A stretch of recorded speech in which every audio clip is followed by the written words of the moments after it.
இதற்கு ஒரு தெளிவான விளக்கம் நான் வாங்கிக்கிறேன். அடுத்த சுற்றுல வாங்கிக்கிறேன். திரு பிரியன், இங்க 2 மாநில தேர்தல், சட்டமன்ற மக்களவை தொகுதிகளுக்கான இடைத்தேர்தல் அப்படின்னு ஒரு அந்த எலெக்ஷன் ஃபீவர் அப்படியே நாடாளுமன்ற குளிர்கால கூட்டத்தொடர்லையும் தொடருதா அப்படிங்கிற அளவுக்கு 2 தரப்புல இருந்தும் ரொம்ப கடுமையான விமர்சனங்கள் வந்திருக்கு. இது எப்படி பார்க்கணும்?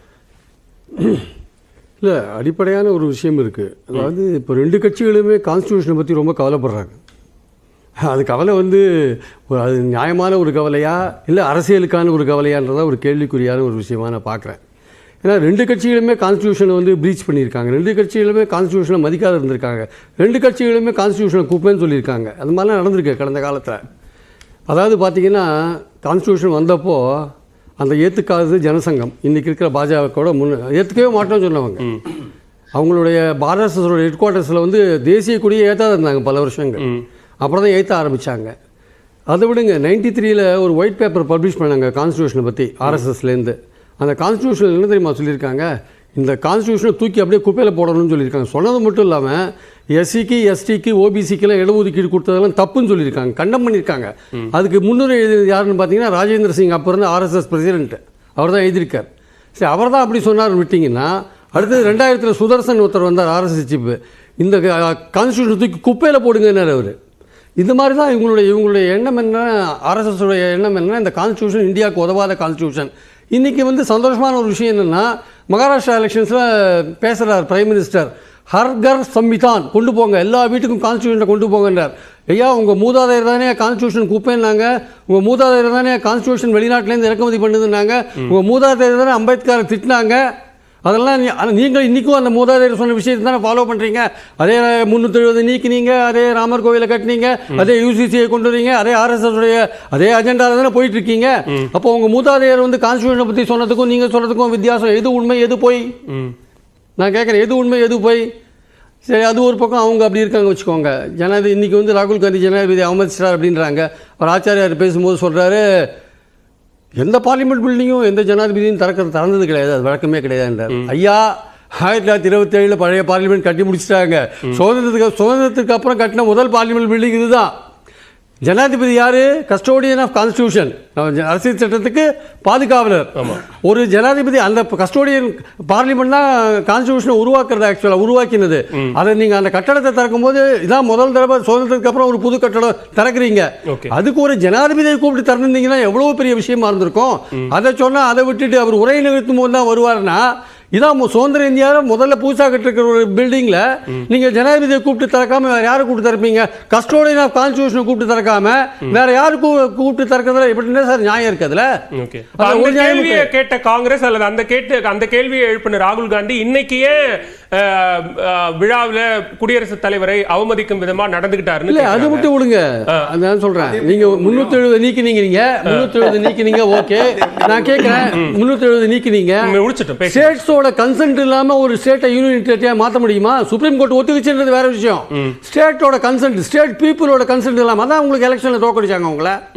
இன்னொரு பாயிண்ட், அரசியல் சட்டத்தில் என்ன சொல்லியிருக்கு? சமூக மற்றும் கல்வி ரீதியாக பிற்பட்டவர்கள் தான் இடஒதுக்கீடு. நீங்க என்ன மாத்தினீங்க? சமூக மற்றும் வருமான அடிப்படையில் எக்கனாமிக்கலா மாத்தினீங்கல்ல, அது எந்த விதத்தில் கரெக்ட்? ஸோ உங்கள் சௌரியத்துக்கு உங்கள் அஜெண்டாக்கு ஏற்றபடி அரசியல் சட்டத்தை மாற்றுறீங்கல்ல. அரசியல் சட்டமே குப்பைன்னு சொன்ன நீங்கள் உங்களுக்கு ஏற்றபடி அரசியல் சட்டத்தை மாற்றிட்டு இருக்கீங்க. அது ஒரு பக்கம் இருக்கட்டும். காங்கிரஸ் மட்டும் என்ன, அது மட்டும் பெரிய அரசியல் சட்டத்தை போட்டி பாதுகாத்ததா? அதுவும் போட்டி பாதுகாக்கல. இந்தியாவோட வரலாற்றில் கருப்பு அத்தியாயம் எமர்ஜென்சி தான். அந்த எமர்ஜென்சியில் அவங்க அடிப்படை உரிமைகளை பறிச்சது யாராலையும் மறுக்க முடியாது. அது ஒரு முக்கியமான விஷயம். ஆனால் இன்னொரு முக்கியமான விஷயம் என்னன்னா, 42வது அமெண்ட்மெண்ட் கொண்டு மாநில பட்டியலில் இருந்த கல்வியை பொதுப்பட்டியலுக்கு கொண்டு போனாங்க சார். காங்கிரஸ் தான் அதை பண்ணது. அதை இன்னைக்கு வரையும் நம்மளால மன்னிக்க முடியாது. ஆக்சுவலா இன்னைக்கு அதனால நம்ம விளைவுகளை அனுபவிச்சுட்டு இருக்கோம். நம்ம திமுக மத்திய அரசுல இருந்த போது கூட அதை மாற்றத்துக்கான முயற்சிகள் இறங்கல. இந்த பாஜக மாற்ற மாட்டாங்கன்னு தெரியும், காங்கிரஸ் மாற்ற மாட்டாங்கன்னு தெரியும். திமுக ஆட்சியில் இருந்த போது என்ன பண்ணல? இன்னைக்கு அது குரல் கொடுத்து என்ன பிரயோஜனம்? ஸோ அதனால காங்கிரஸும் சரி பாஜகவும் சரி 2 விஷயம் சார் ஞாபகம் வச்சுக்கணும் சார். நம்மளோட அரசியல் சட்டத்தோட எசன்ஸே செக்யூரிசம் தான் இருக்கு, மதச்சார்பின் மேல தான் இருக்கு. அரசாங்கத்துக்கு எந்த மதமும் கிடையாது. ஆனால் என்னன்னா, எல்லா மதத்தை சேர்ந்தவர்களையும் நம்ம ஈக்குவலான ஆப்பர்ச்சுனிட்டி கொடுத்து பாதுகாக்கணும். அதுதான் அதோடைய எசன்ஸ். ஆனா இன்னைக்கு இருக்கிற இந்த கவர்மெண்ட் எல்லா மதத்தையும் சமமாக பார்க்குதா? கேசவானந்த பாரதி ஜட்ஜ்மெண்ட் 73ல் வந்தது, எஸ்ஆர் பொம்மை ஜட்ஜ்மெண்ட் 94ல் வந்தது. ரெண்டுத்துலேயுமே பேசிக் ஃபேப்ரிக் என்னன்னா அதோட சட்டத்தோட அரசியல் சட்டத்தோட பேசிக் ஃபேப்ரிக் என்னன்னா செக்குலரிசம். ஆனால் இன்னைக்கு செக்குலரிசம் என்ன பாடுபட்டு இருக்கு, இந்த கவர்மெண்ட் எப்படி நடந்துட்டு இருக்கு, இந்த கவர்மெண்ட் எல்லா மதத்துக்கும் ஈக்குவல் சம ஆப்பர்ச்சுனிட்டி கொடுக்குதா? பாஜக கவர்மெண்ட்ல ஒரு முஸ்லீம் மினிஸ்டர் உண்டா? பாஜகவோட எம்பிக்கள் ஒரு முஸ்லீம் எம்பிக்கள் உண்டா? பாஜகவோட கவர்மெண்ட்ல வந்து முஸ்லீம்களுக்கு என்ன விதமான ப்ரியாரிட்டி கொடுக்குறீங்க, மைனாரிட்டிஸ்க்கு என்ன விதமான ப்ரியாரிட்டி கொடுக்குறீங்க?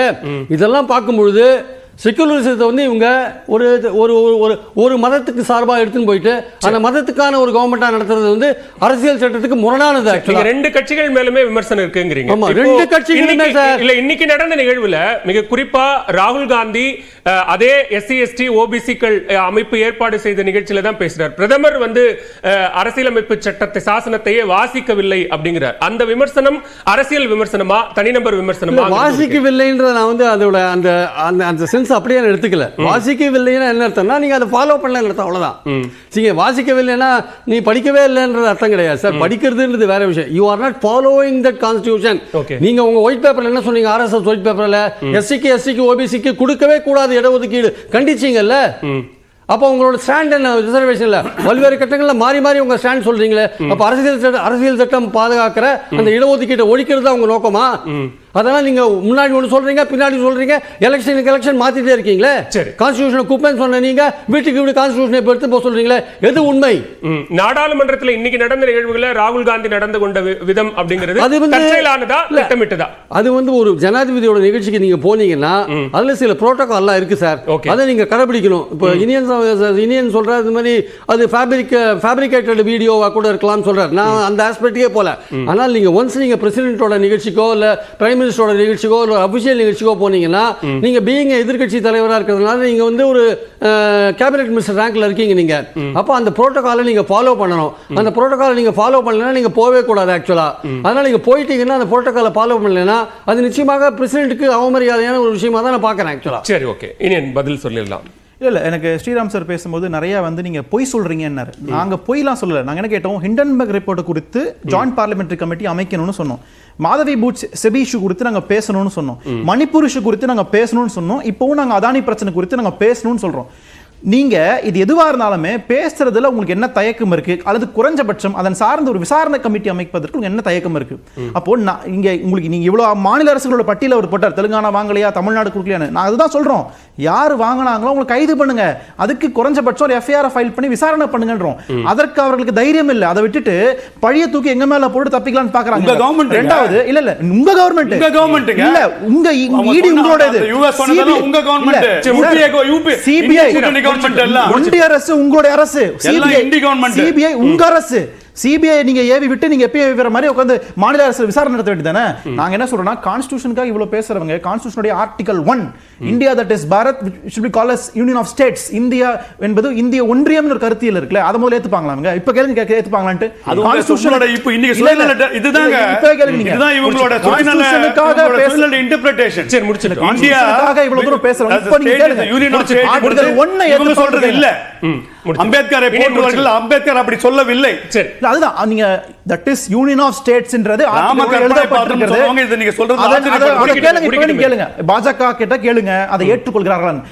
அடிப்படையில் நம்பர் 1 ஆர்டிகல் கூட ஏற்றுக்க முடியாதவங்க வீடு வீடா போய் கான்ஸ்டிடியூஷன் புக் கொடுக்குன்னு சொல்லி இவங்க தலையில இவங்களே மண்ணவரைக்கு போட்டுக்க பாக்குறாங்க நான் பாக்குறேன். ஏன்னா மக்கள் கான்ஸ்டிடியூஷன் படிக்க ஆரம்பிச்சுட்டாங்கன்னா அது உங்களுக்கு தான் ஆபத்து. ஏன்னா அதன்படி நீங்க செயல்படலன்ற தலைவர் ராகுல் காந்தி பதிவு பண்றாரு. நரேந்திர மோடி அவர்கள் வந்து அதை படிக்கலன்னா அதை ஒரு ஃபாலோ பண்ணல. உங்க அரசு அந்த திட்டத்தை அந்த சித்தாந்தத்தை நடைமுறைப்படுத்தல, அதோட விளிமைகளை நடைமுறைப்படுத்தல. சமத்துவம், சகோதரத்துவம், சமூக நீதி, மாநில சுயாட்சி, கூட்டாட்சி தத்துவங்கள்